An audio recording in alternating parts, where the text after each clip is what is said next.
Tuesday, December 14th. This meeting is now called to order. Mrs. Smith, may we please have a roll call? Yes. Dr. Lau? Here. Mr. Walker? Here. Ms. Fox? Here. Ms. Heinrich? Here. I'm myself am here. Mr. Rich? Here. And Ms. Weems. I am here. Thank you. We have a quorum. Wonderful. Can we get an approval of the agenda? Mr. Rich?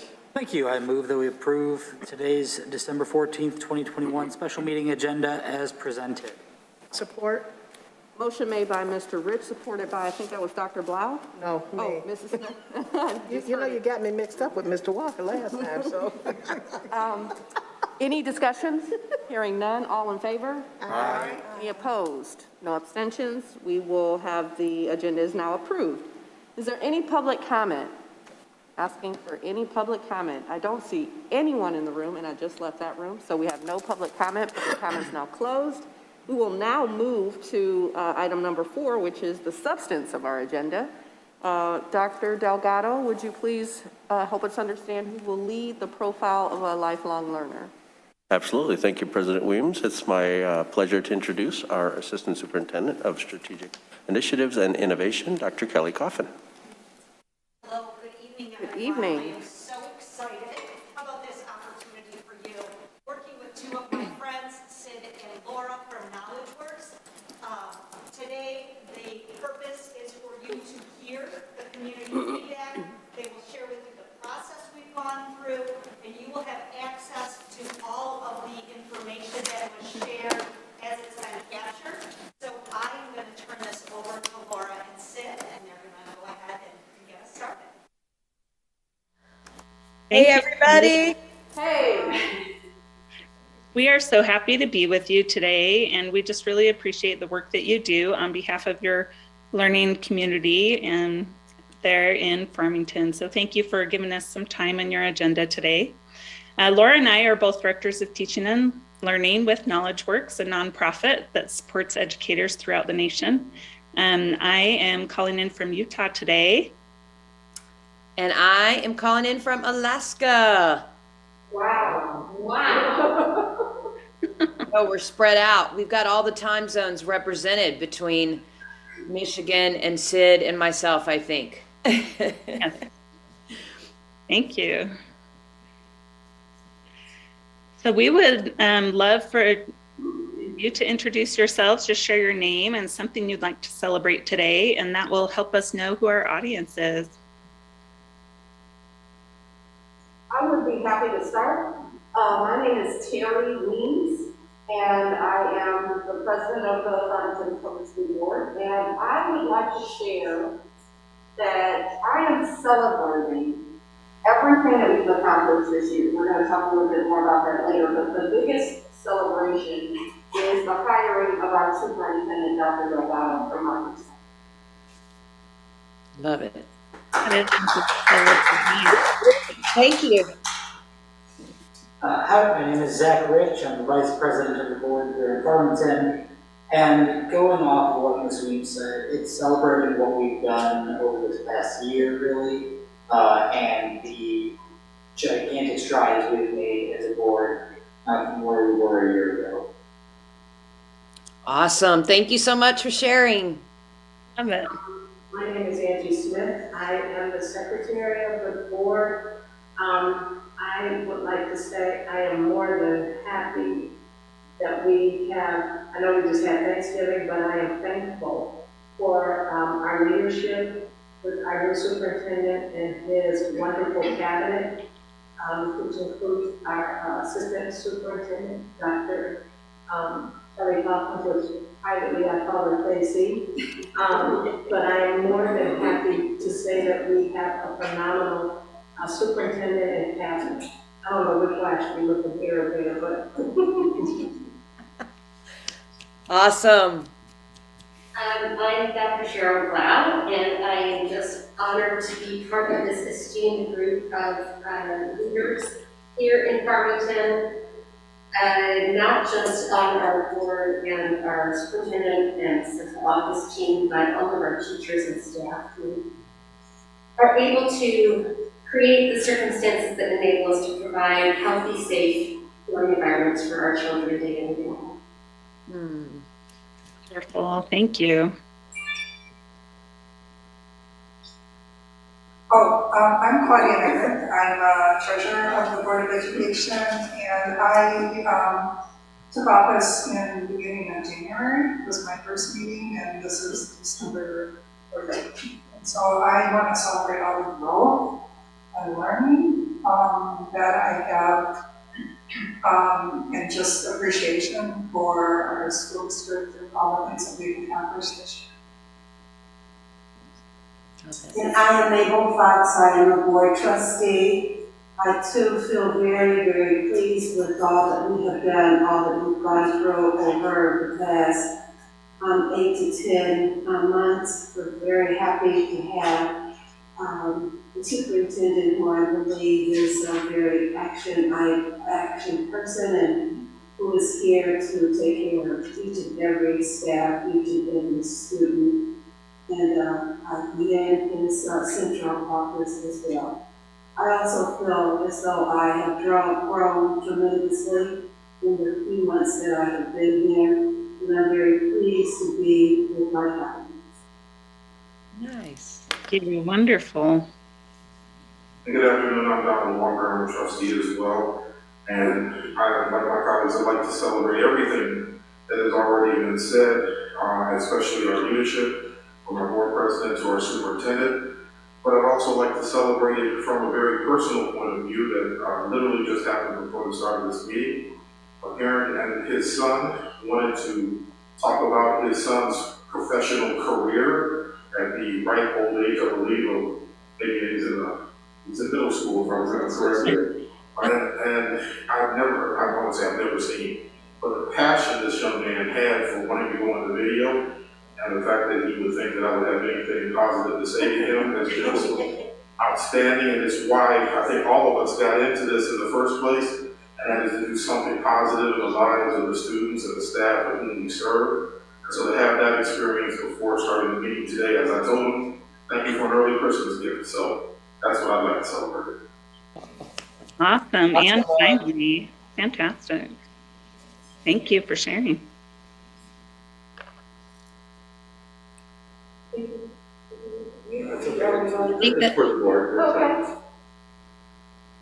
Was that the last one? Oh, yes, that was the last one. Now we're learning about you. Okay. Well, you have so much to celebrate, and we're here to support you in taking your work further, so you have even more to celebrate in the future. So thank you for sharing that with us. After today, we're hoping you will be able to describe a profile of a lifelong learner and what that looks like and what may be in it, as well as we hope to build some transparency around this process of creating Farmington Public Schools' own version of a profile of a lifelong learner. And then we want to make sure we clarify where Farmington is in that process for your school district. So that's what we'll be up to today. We started with introductions, and now we'll talk a little bit about what profiles are and go through the overview of the whole process of the creation and development of a profile, and then our current status, and then we'll close. And we have some fun things to share with you about the journey so far. Yeah, it's been fantastic meeting and working with a variety of stakeholders across Farmington so far. So, and you'll get to see all of the work and dedication they put into this up to this point. So it's been really cool. So what is a profile of a lifelong learner, and why do you need one in Farmington? You've already been engaging in a lot of great work, some of which was celebrated today. So congratulations to all of you for supporting and uplifting the work and sharing that out with us. So you've been doing some strategic planning for a while. You have a vision statement that you can refer to in this work. And those are all important foundational pieces as we begin this process. So we wanted to share with you what a profile of a lifelong learner, like how that sounds and looks and feels, from a learning community that has one that they've been implementing for a while. So we'll give you a chance to view that now. The profile of a graduate is more than just academics. Clearly, our core business is teaching and learning, but we also know that to be successful in life, it takes more than just academics. It takes being a collaborative team member. It takes being an effective communicator. It takes having failed so that you can learn, and that leads to future successes. I know that when I graduate from Fort Bend, I will be able to better communicate with other people, adapt my communication style to whatever is applicable to the situation. I can better express myself. The way that we can promote diversity is really encouraging acceptance of others' differences, acknowledging that other people's strengths can be our weaknesses and that our weaknesses are other people's strengths. So I feel like going to FBISD has really helped me develop a passion for learning. So being able to be a lifelong learner means that you aren't stuck in your ways and stuck to the formulas the textbook gave you 20 years ago, but you're always constantly open to adapting to the new demands of your career and the new demands of developing. I think being a servant leader means that you put others above yourself, with knowing that you have the responsibility to lead them. Fort Bend ISD has taught me how to be equipped for life with skills that I wouldn't have obtained in other areas. Being in a more diverse area, I've learned to adapt more and be able to learn from others and not have any prejudiceness, which can really help me later on. You learn people's stories and their background. You realize that everyone has history that you don't know about. And it really teaches you to respect what they've gone through and being empathetic towards their stories and their history. When I talk to someone and when I tell them like, hey, this is my idea, this is what I want to do, can you please help me out? It also helps you like better yourself and better the plan that you have or the things you want to implement and create change in your society. We really wanted to weave into our curriculum, weave into our assignments, weave into their everyday lives the characteristics and the attributes that we want them to take with them for life.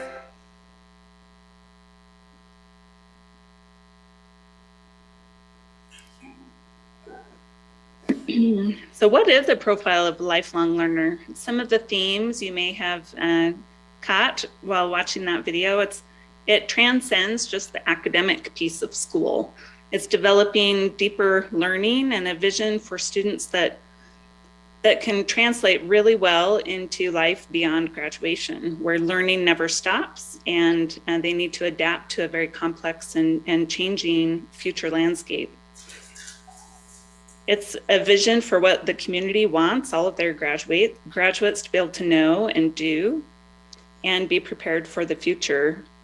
It's key for a profile to be co-created with input from all different stakeholder groups. And we've been meeting with various stakeholder groups in your district, including educators and students and community members and parents. We've had some really great conversations, and boy, they have a lot of positive things to say about your learning community and some ideas that they would love to see come to fruition as well.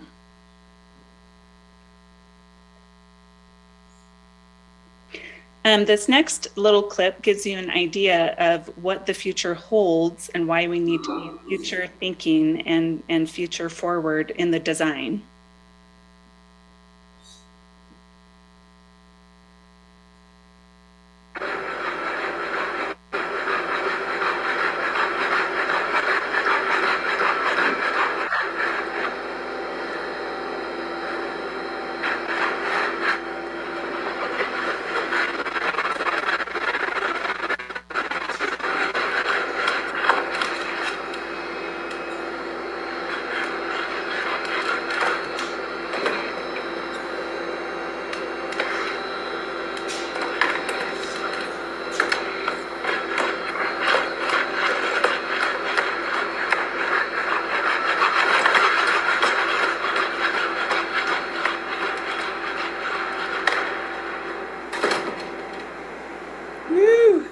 Want news?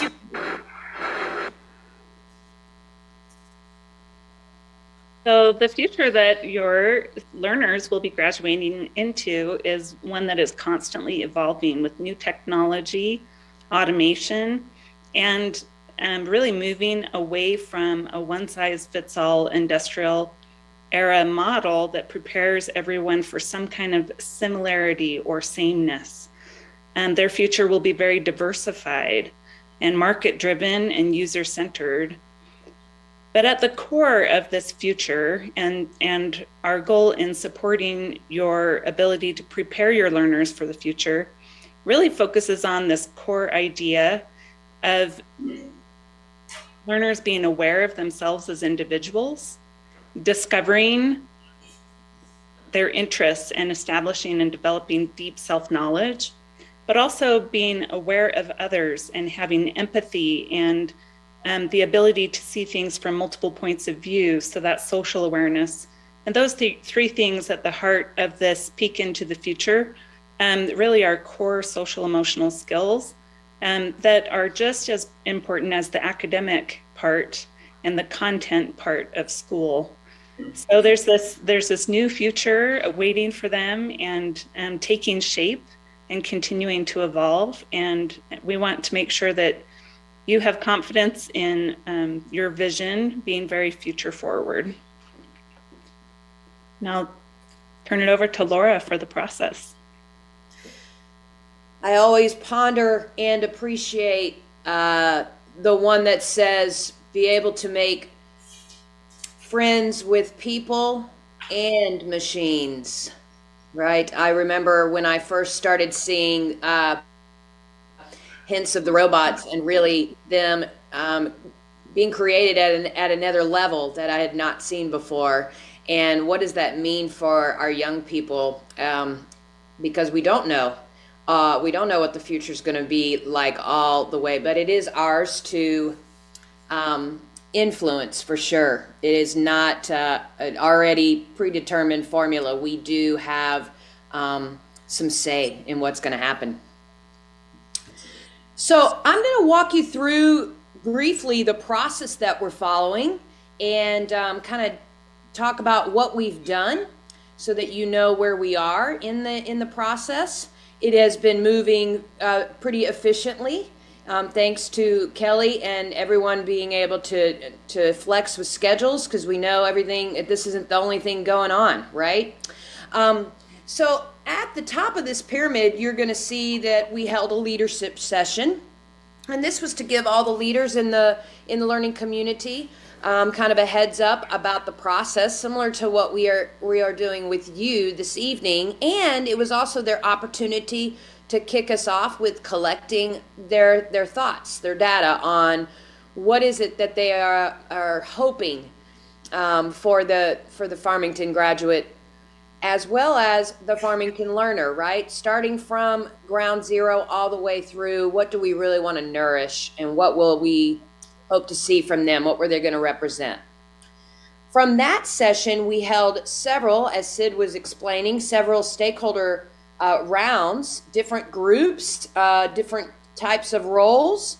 And I think we did, maybe 5 or 6 of those altogether. We also sent out a survey to get in additional digital information because we know, you're processing and sometimes you come up with a better idea later on, right, after the fact.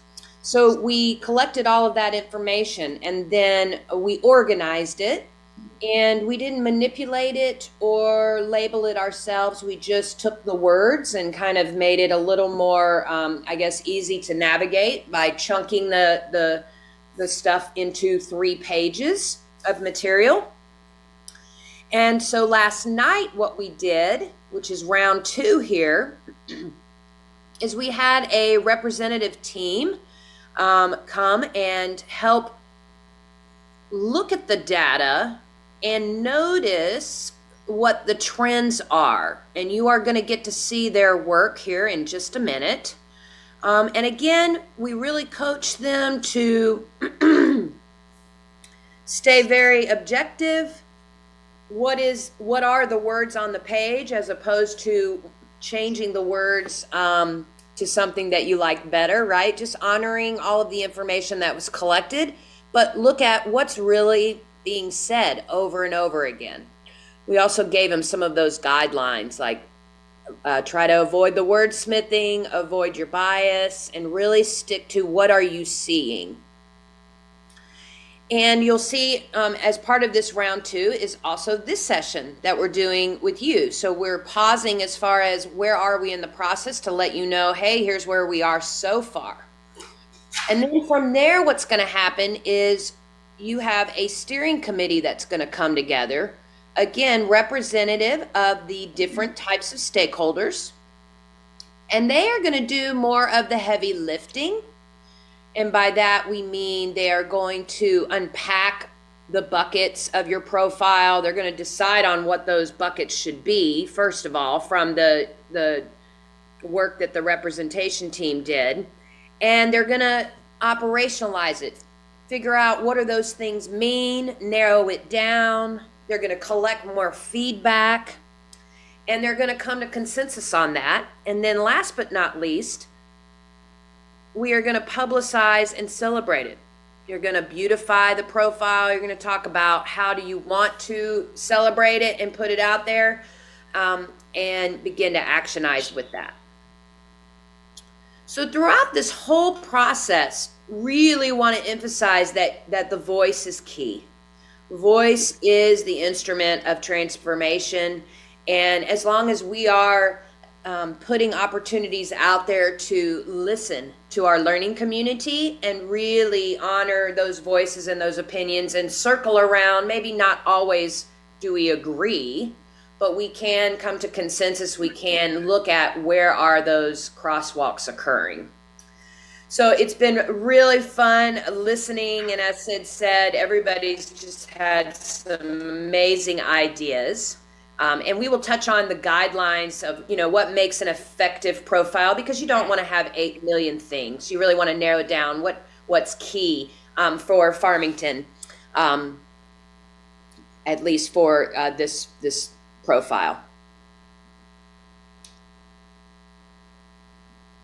Okay, from there, we're going to show you some the steps that we use, and then I'll let Sid kind of show and tell the stuff from last night so you kind of see the information. And we're going to let you talk that out here in a minute too. I just wanted to give you a brief look at the questions that we asked the groups, going back to this leadership session as well as round 1.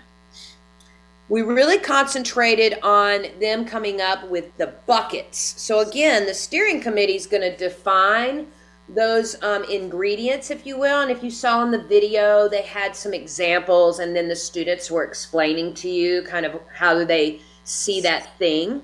So your steering committee will be really looking at, well, what do these things mean?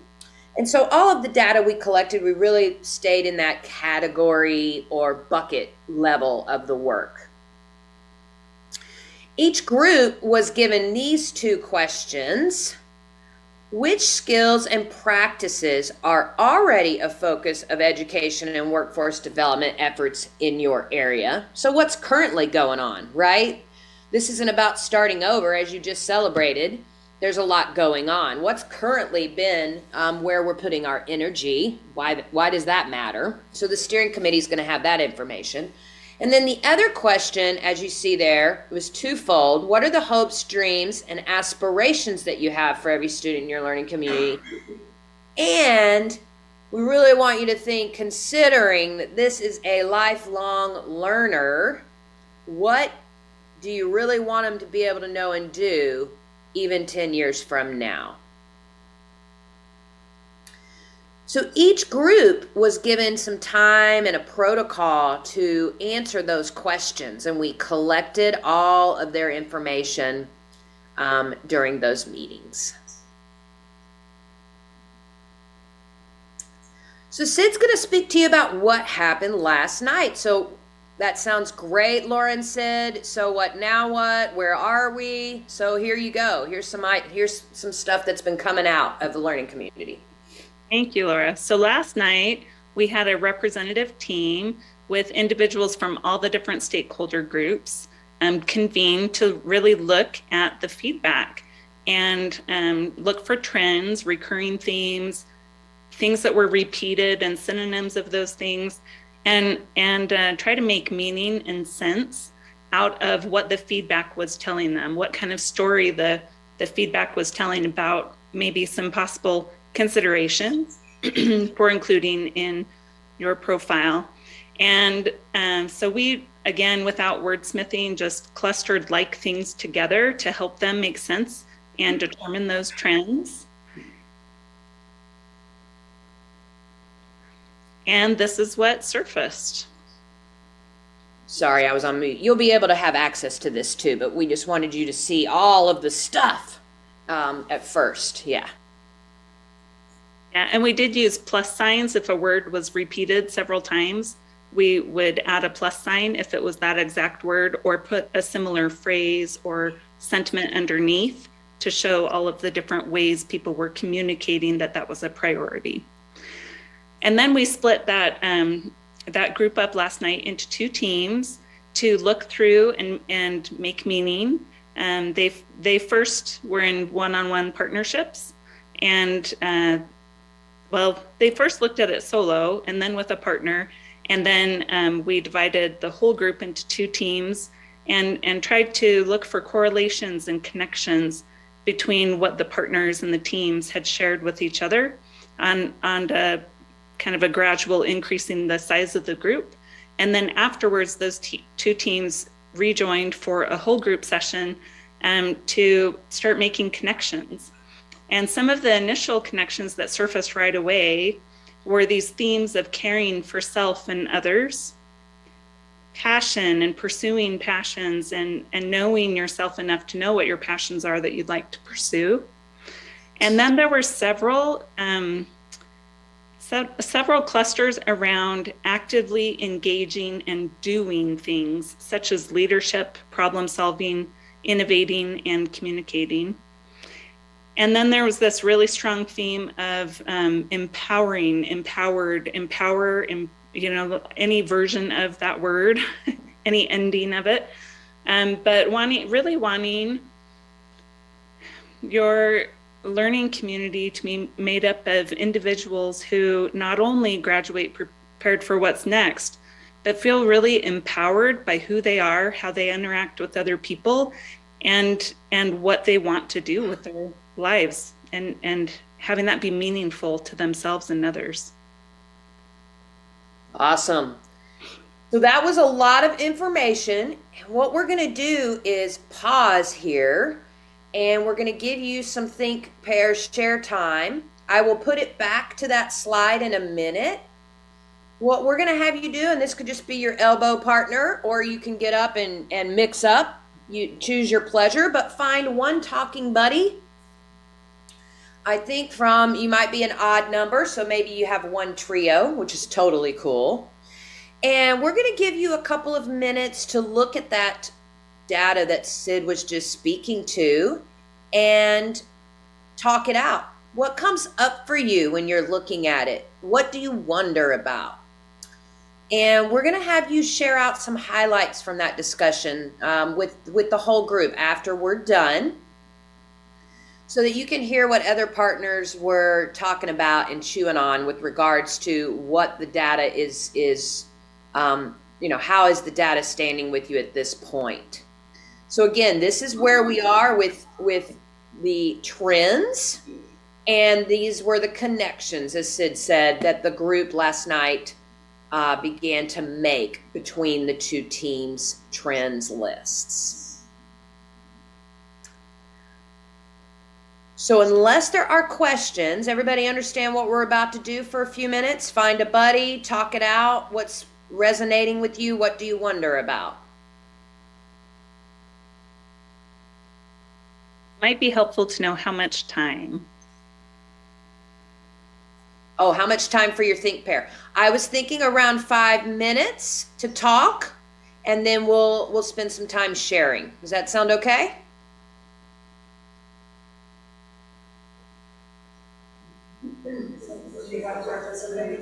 Sure.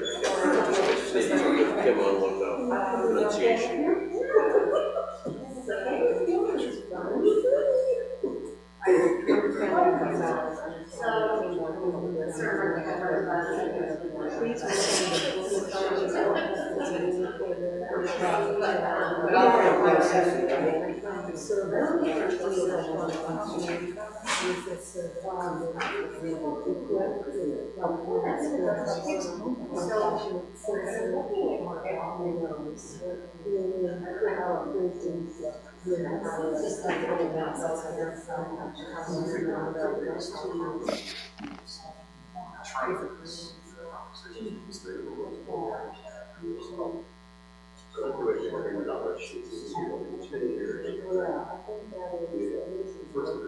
What are some of the skills that you still on the fact that you're focusing on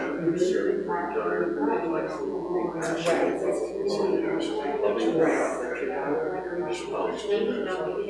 really encouraging.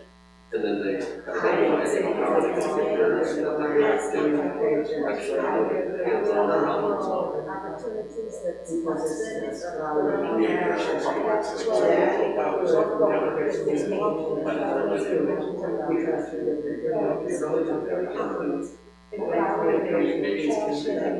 doing part is really developing skills, but this leads in the right direction.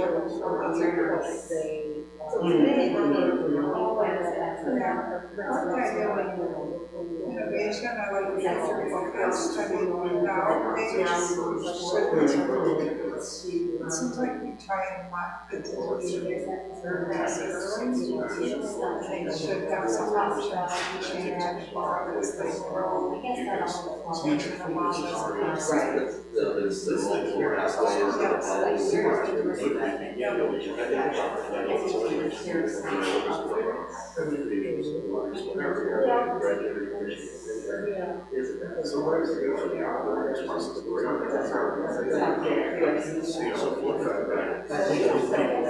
Maybe I'll stay back to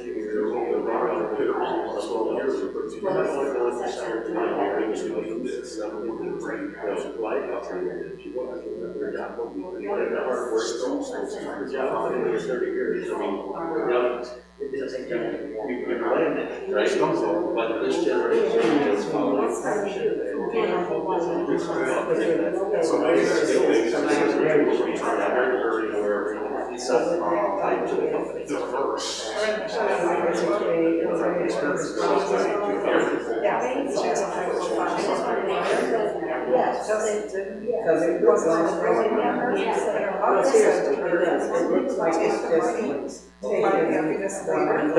And she did, and she did her job, she got an intern, started a nonprofit, like business, and we did her talents.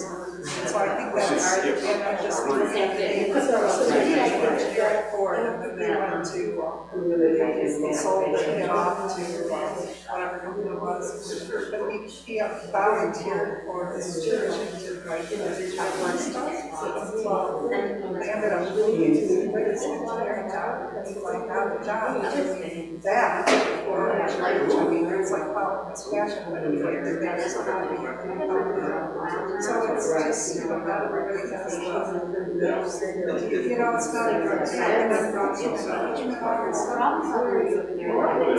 it's too, right? I mean, we need our, so even our service workers too. So it's just, I think the fact that they talked about empowering us to be able to do things, gets to doing that the more you tap in,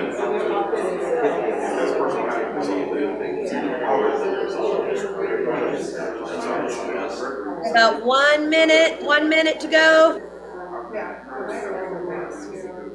It's like, and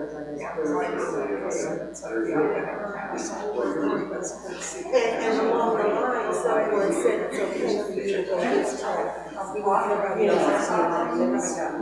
as far as, variety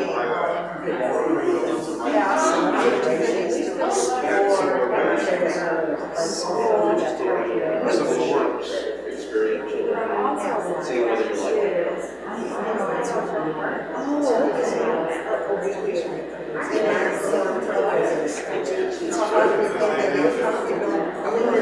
All right, right, try to come back together for us. Try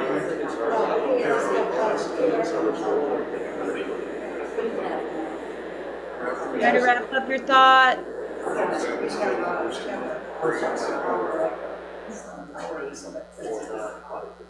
Woot, woot. You guys ready?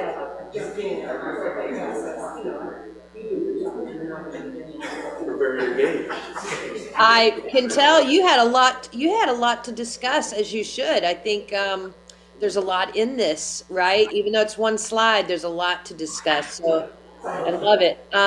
We'd love to hear from each partnership or each conversation, any highlights.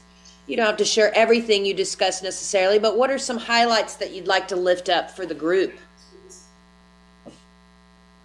To begin with, if I may, what caught our attention considerably was passion being listed in a number of different places and how passion is being intentionalized in this entire process.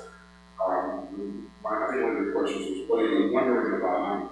I'm wondering how you intentionalize passion as a part of a learning process along the way. Not saying it can't happen by any stretch, but just the thought of creating that kind of environment is really wonderful. But as we were discussing too, it tied into that authentic person, tapping into that authentic person. So however the system begins to look, and just staying here at this high level, being authentic and passionate, leading to personal happiness and all of the other self-interpersonal elements there. I love the direction. We both love the direction that this is going in. So I also felt that authentic is very important. Because what that says is that it's based on me. And if it's based on me, then we're going to look at individualizing and maybe even greater or personalizing whatever you'd like to look at. And then if you connect those, we were kind of connecting those over to what's over here. And if you're, what was that, happiness? Don't worry, be happy. Personal happiness. And so if folks are tapping into your authentic self, then you're being happy. And when you're being happy, you can care for yourself. And you can care for others. That's beautiful. I love how you're making those connections, right? If we really do these things, that's also going to nourish this other component, right? It's a concert, if you will, right? Where we really are going to rely on all of them interconnecting together. It's nice. Others? Just going down the line. Sure. We picked up on the same things: passion, pathways, following passion.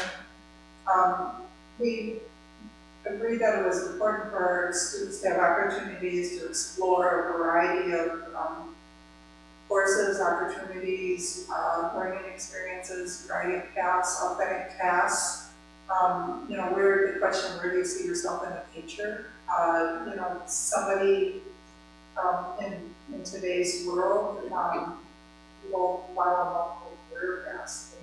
They don't always do the same thing, so they have future minded. Nice.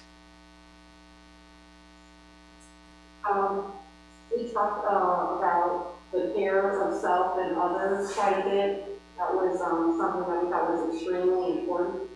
Glad to see that it shows itself up in both team 1 and team 2. I'm hoping that also translates into some of the soft skills that are needed to move into employment, how to behave in a workplace, how to engage in a workplace, those types of things.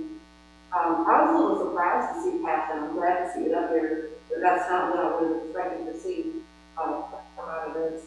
One thing we did talk about was really happy to see things like the ability to problem solve and be innovative, communicate, and lead. But also want to make sure that folks, especially students, understand when it's appropriate to follow and take and receive direction. We wanted to make sure that we understood where that, I'm wondering where that shows up. Maybe a collaboration piece. Maybe learning how to collaborate and arrive at consensus. Work together to find, common ground. Maybe that's where that Absolutely. Collaboration, huge with the problem solving. It's really morphed too in how we look at it in the research as well, how we look at problem solving and ways of being together, both in the right way and the wrong way, right? And how does that show up in our teaching and learning? Where do they get to practice that? Yeah, thank you. Angie and I had a couple of wonderings. We were wondering where the sort of diversity, global awareness, where those fall in that middle part, the initial connections. You know, does the diversity piece and the global awareness, does that fall under care of self and others? We just wanted to make sure that those important points or elements that we know are important in our community and in our school district are not lost in the shuffle. Because the diversity and the community and global awareness are key components. And we also were looking at we were wondering also about the collaboration, like where does that fit in that middle section? We thought that to get lost. Exactly, as Andrew said, we don't want that to get lost, and maybe the collaboration is in there as part of communication, but because we didn't see it in the middle, we were wondering, where does that go? And then as I was listening to what you all were saying about the personal happiness, it is just thrilling to me as a board member and also as an educator that personal happiness is something that we are concerning ourselves with. What an amazing world we can create by focusing on personal happiness. That is not something that is typically an element that comes to mind for most students. And I think most probably people, when they think about education, go, what a worthwhile goal to help teach our young people. And these are some ways that you can pursue not just a career, but a career that you're passionate about, and a path that brings you joy. It's phenomenal. Yeah, I couldn't agree more. Yeah, thanks so much for sharing. And I do want to circle back to your wonderings. I don't know that we said this, but the team last night, we had an hour with them, and they actually did not get through their entire list. So in the middle, you're seeing initial connections, meaning that they didn't get all the way through. And so that is why the steering committee will receive both lists, and we'll be able to explain where they left off. But to your point, if you look at both sides, right, collaboration is there. And there's also that idea of, and again, the steering committee is going to need to grapple with this, the whole diversity, global awareness. How do you want to represent that as a bucket, if you will, as that tackles or aligns to caring for self and others? Yeah. Thank you. Yeah, great things. I'll add one sentiment as well. The stakeholder group sessions where we solicited their feedback, they were by role. So we had educators in their own sessions and students in one and the community in one. And I'll tell you, it was really interesting to compare the students and what they were identifying as things they felt like were necessary for lifelong, relevant now and 10 years from now. And what adults, whether they were educators in the system or parents or community members, they both identified from different perspectives, things like having a better work-life balance. So from the adult's point of view, it was, I really hope we can support our learners in prioritizing this work-life balance better than we have. But from the learner's end, observing the adults, they were also giving a lot of feedback about, I want to be able to enjoy my life. I want to work, yes, but I also want to pursue other things that are interesting to me that might not be related to my career or my job. And so both of them identifying that need for balance and fulfillment. It was just interesting to hear how they phrased it and the words and language that they used from both my future and their future perspectives. You know, that's interesting because I'm wondering then what we do for the 12 or 14 years that they're in school in terms of work-life balance and what we might want to rethink in terms of homework.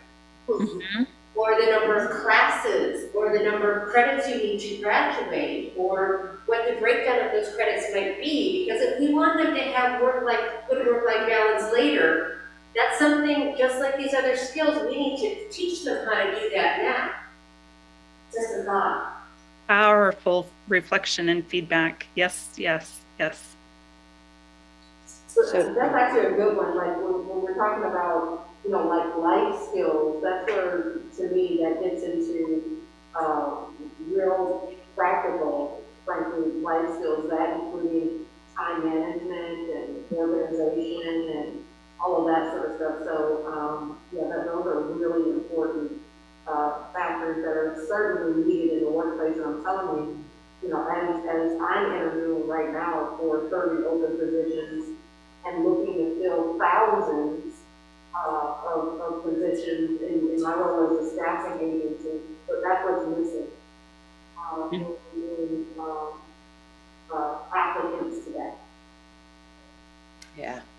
Thank you for that. What I find, if I can jump in, what I find very interesting about this process as well, going back to what Dr. Law was saying too, is the level of connectivity that's going to have to take place starting at the level of pre-K or kindergarten and working our way all the way through. And I'm just using the current model as my example because to Dr. Law's point, we have to blow the whole thing up and come up with something incredibly different. But to me, it's an intentional aspect of beginning with the end in mind. You don't have a clear concept of what it is you're trying to create and don't have a lot of great communication and connectivity along this process.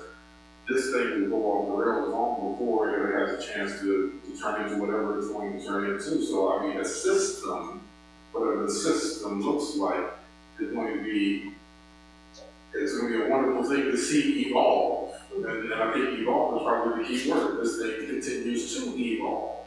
Yeah, absolutely. It's really that, and again, this is a vision, right? Meaning we're not there yet. And I really love how you're talking about this starts from the beginning. And it really is an ecosystem where we are evolving together. We're growing this together. And learners across in all the levels and all the sites will have their own way of seeing this, feeling this, learning about it. So it is not just happening, you know, in your latter years in high school. You are practicing this and learning about these important attributes of the profile throughout your time at Farmington. Yeah. It's beautiful. And it becomes the North Star that guides decisions, operationalizing strategic planning goals, guiding curricular decisions and assessment decisions. Everything points towards this North Star shared vision. And then everything in the system, including educators as learners and continuing their learning as adults, everything aligns with this shared vision that you're working towards and on a journey towards achieving. Right. Awesome share outs. Anything else?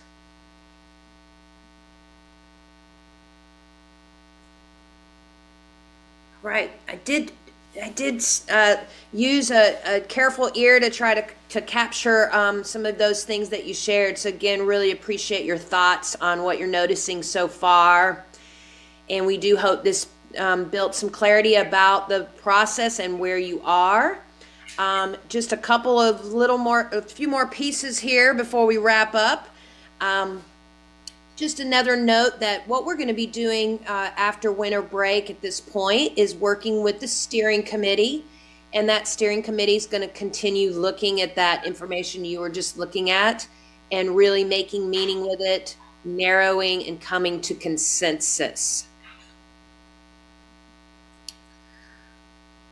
We also wanted to really pull out this idea that you can create an ineffective profile, and you really, nowadays, we have a lot of information out there about quality criteria of these North Stars. And this is the list. This comes from Shane Saphir's work out of Street Data, which is her latest book that's fantastic about how do we use, or how should we be using all of our data story to make decisions and be really inclusive about it. But as you can see, these categories here, the steering committee will be using this to check and adjust and self-assess, if you will, the quality of that profile that they are helping to create. And again, the community is going to be able to give feedback throughout that process. But we wanted to call this out, that this, through trial and error, through lessons learned, and Sid, feel free to add to this. This is what we've learned about what we need to pay attention to when it comes to these profiles. And one of the bigger ones, I would say too, is, well, no, the biggest one is being simple. And we heard from your, particularly your community and staff groups were really wanting to say, hey, we really need to make sure we make this simple, we make it clear, it's narrowed down. So that was heard loud and clear as far as one of the outcomes. Yes, thank you, Laura. And those criteria make all the difference between an ineffective and effective profile. Absolutely. So with that being said, Sid's gonna, oh, sorry, Sid, go. Yeah, go. Okay, so we just have a couple of visuals from different learning communities. This first one that we're sharing with you is from a district in Pennsylvania, South Allegheny. And they're calling theirs a portrait of a gladiator. So it's very much directed towards their local mascot. But you'll notice that it meets those quality criteria for their learning community. There's 6 or fewer components. There are descriptions for each component. It's very visual. There are icons that go along with each of those things that are articulated in that circle around. And this reflects what their hopes are for each graduate of their particular learning community. The next one is a 2-pager. So what you see on the left is the front page, and what you see on the back or on the right is the back page. This one's a little more complex. It has a lot of information. So this is combining the what we want and with the how we're going to achieve. Sometimes it's better that those are separate. You know, the what defines the North Star and the vision, and the how is how we're going to make this happen at all levels of learning. But sometimes it's a good idea to have those together because the how and what are so inextricably linked. And so this one has a lot more detail because it's making those connections, but it also can be a little overwhelming, especially for those multilingual parents and students who maybe the visuals would be more helpful, or less information might be more helpful for them to really understand what it is without a ton of text. But the context can always be fleshed out in another document in order to bring it to life and make it actionable. Awesome.